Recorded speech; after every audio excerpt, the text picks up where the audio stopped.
இன்றைய வேளாண் ஆலோசனை நேரத்தில் நாமக்கல், சேலம், தருமபுரி, கிருஷ்ணகிரி ஆகிய மாவட்ட விவசாயிகளுக்கான வேளாண் ஆலோசனை.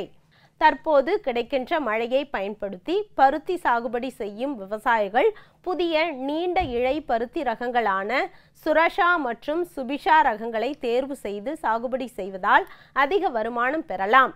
இந்த ரகங்கள் தேவைப்படும் விவசாயிகள் நாமக்கல் வேளாண் அறிவியல் நிலையத்தை அணுகவும்.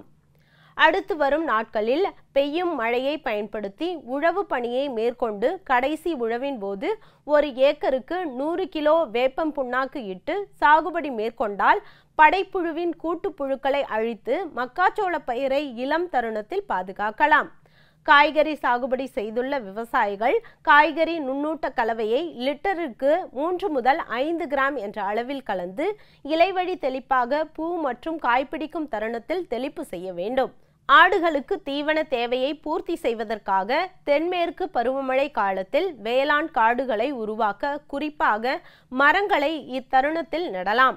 வாய்க்கால் வரப்புகளில் கிழக்கு மேற்காக 1 மீட்டருக்கு 1 மீட்டர் இடைவெளியில் வேல், வாகை, கல்யாண முருங்கை, ஆலமரம், கிளரிசிடியா, கொடுக்காப்புளி, சுபாப்புல், அகத்தி, முருங்கை போன்ற தீவன மரங்களை நடலாம்.